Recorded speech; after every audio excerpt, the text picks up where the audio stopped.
So I have two Google Forms, and I want them to be able to talk to each other, or at least for the sheets to be on the same file, but on different pages. So I already have the new member signup form exported to Google Sheets.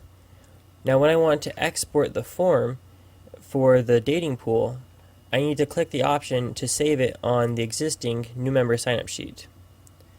So now it becomes another page on that file, and it's easier for the two sheets to talk to each other.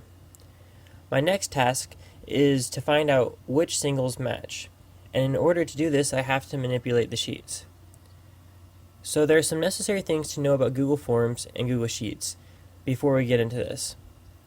When you write a question in the form, the text to that question becomes the column heading in the sheet. So if you write the question, "What is my gender?"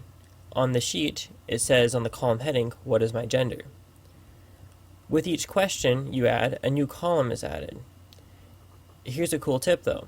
You can rename the column heading in the sheet without messing up the form. So if you want to change that text to gender on the sheet, it doesn't affect the form.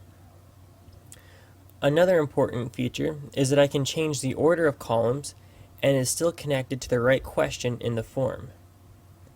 On the form, I can also change the order of the question, and it still is connected to the right column in the response sheet. In addition, I can add columns that are not attached to any question in the form. This helps you create your database. Now that's some really powerful software, and this has only been possible with Google Forms for about a year. Without these latest capabilities, a manual MVP really isn't possible. So now let's look at rows. Each time a user submits a form, his responses are recorded in a row. There is only one respondent per row.